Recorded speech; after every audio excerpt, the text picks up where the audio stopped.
I have some regrets in parenting because, like I said, there's no definite way to be a parent. So when things happen and you make a snap decision and it comes back and that's not what it called for. So you regret making that decision, but you can't go back on it. I mean, there's no way to change that because now that's life. So the only thing you could do is maybe come back and say, hey, I'm sorry, I should have handled this another way, but I'm sorry.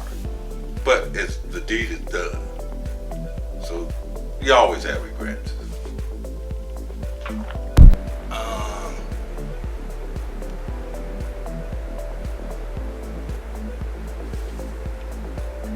It's a regret, but it's not a regret. I don't try to explain it, but you like, do you have any regrets?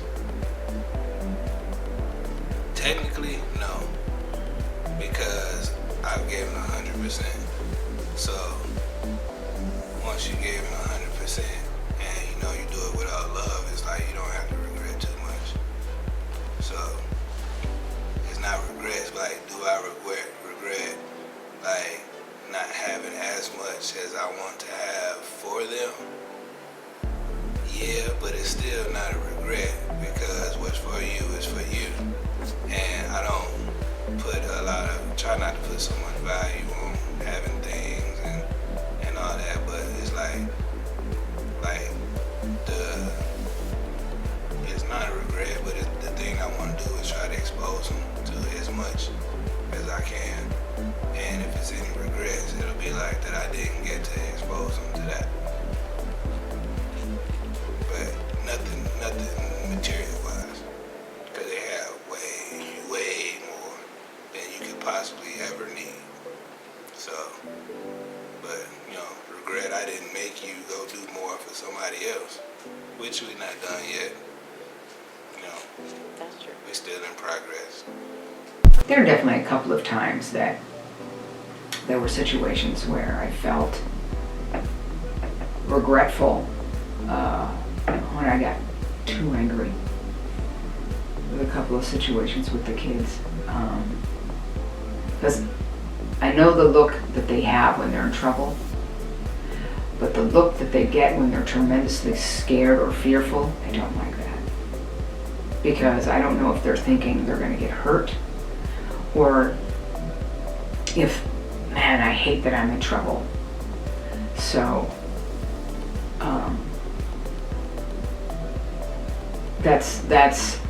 that's the one thing I do regret. There have been a couple of times where I got way too angry and didn't step back, but have learned from that because that's not a good look. And that's not a good example of being a parent that's not necessarily in control, but aware of the situation and being present in the situation and knowing what it needs to eradicate that or just be okay with what happened. Because they're children. Children do dumb things sometimes. The advice I give to a young father is take care of your child. Be there for your child. If they got cheerleading, if they're doing this, whatever they're doing, be there for them. Because it's nothing like being a child and looking up and seeing your parenting. Whether you're in a play, whatever you're doing, I mean, just to be there with your child. Change diapers. I mean, now don't just go get them. Bring them back and clean and change and do the things that you should do if you're a partner. That's how it happened. That's how you became a father. You were partners with them, so be that partner in the raising and the nurturing. You be that partner. Do you feel like, well, for new parents who are in relationship and plan to be in relationship, whether that's married or living together or whatever, I would say be on the same page, period. Talk about that before you become parents.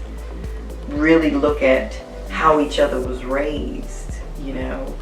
And if you're not on the same page, I'm not saying be the same person, but if you're not on the same page when you're dating, then use birth control, because y'all don't need to handle kids together, you know. So but if you are on the same page, life gets a lot easier, because if you're on the same page about finances and all of that, you're going to create a situation where you're not going to be arguing about bills, so the kids are not going to see that. You're going to have everything in place so that you can teach them how to have everything in place. We got health insurance. We have car insurance and home insurance. If something happens to me and mommy, this is what happens for you. We already have a will in place. You know, so you really create a security for them, whether you're there or not. And you help each other out, you know. And if, like in our household, my wife is on set a lot, so we'll send videos because she doesn't get to see them. And as soon as she gets home, I download what happened in the day. So if you're in a situation where your spouse is out most of the day and they only get to see the kids on the weekend, you gotta keep them in the loop, so that when she sees them on the weekend and they, oh mommy, this is what happened today, she's like, I know. You know, there's never a time when she doesn't know. So now the kids are at the point where they go, oh, mommy probably already told you. But and that's how it should be. Because whoever is out there, you know, it's like I work in the home, she works outside of the home, but we work together. And that's huge. Being on the same page, working together, understanding that your spouse wants to be there as much as you are there. They want to see when the baby is walking or laughing or go to the play or whatever. So you have to figure out a way to share that with them, to always keep them in the loop, always. The way that I learned to be a dad is that I learned from other people's mistakes. I learned from their mistakes, and I also watched other men and how they carried themselves, how they treated the kids. And it wasn't hard for me to basically just do everything my daddy didn't do.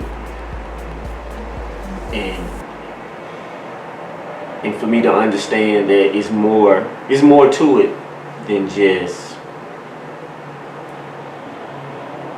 having a child and just making sure that they eat and they have clothes on their back. You have to nurture them, especially if you see something in them. If you see something in them, those are things that you need to bring to the surface.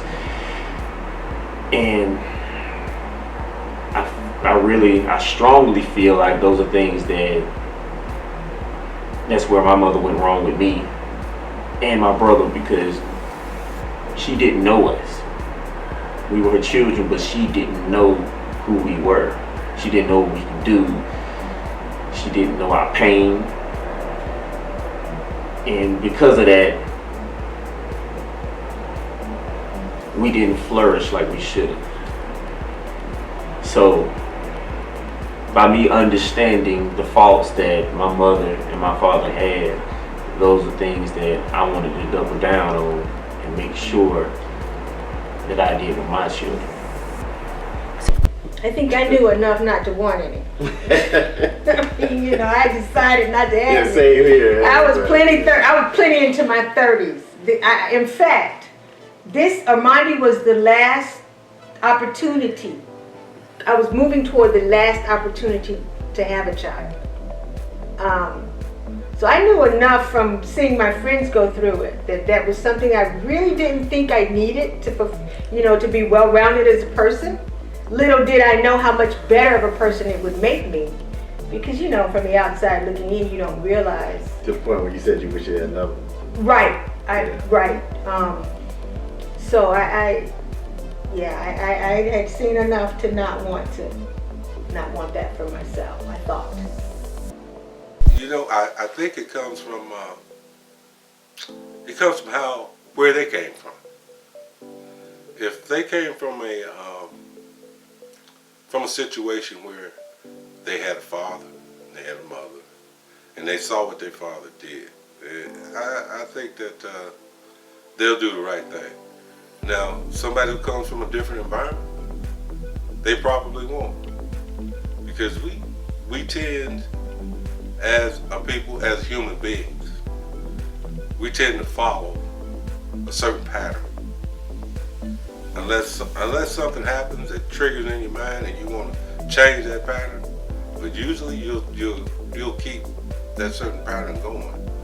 And I see a lot of young men nowadays, like you say, they have children and they walk away from it. But there's another thing. We got to teach our daughters that this is not the way to do it. You know what you're dealing with before you get that involved. I don't get overwhelmed when it comes down to the kids, but in the beginning, when I felt overwhelmed pertaining to my children, my grandmother was there.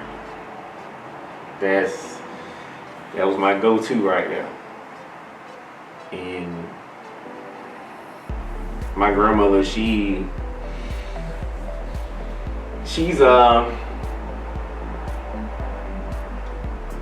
more like soothing medicine for whatever situation it is. Because, I mean, she has that type of patience. So, she made things a lot easier for me when it came down to me being, because I've never been a person that, I guess you could say, settled. I always got something going on. I'm always doing something or whatever. And, you know, she always gave me that opportunity to go out and do whatever I needed to do. And that would be one of the overwhelming moments when I got so much going on, and at the same time I'm trying to balance being a father. She made it easy for me. For a single mother or father, I would say know your limits. Be very clear about what you can and can't handle. But if, as they're coming up, you create a routine for them, even when you're not around, they'll do it. Because from 0 to 6, 0 to 5, they're just a little sponge, you know. Not so put into them all the good stuff, you know. And when you're tired, say you're tired. You know, like, listen, you're gonna have to go upstairs in your room or whatever, or sit on that bed if you're in a one room apartment, and you have to give mommy a minute or give daddy a minute. You know, so they'll learn that, and don't try to give them everything. That goes for married parents or single parents. Don't be trying to give these children everything. Give them you. Period. Case closed. Because it's not the iPad or the iPhone or the whatever that's going to make them a good human being. They want you. You know, and definitely, if you can, find somebody that can help you as a single parent, somebody that can babysit or a job that will allow you to bring your child to work once or twice a week, or they have a daycare, you know, near the place that gives a stipend. But what I would say to anybody is, don't even have kids until you can handle the responsibility. That's it. That's all. Don't even do it until you can say, okay, I'm ready to be present.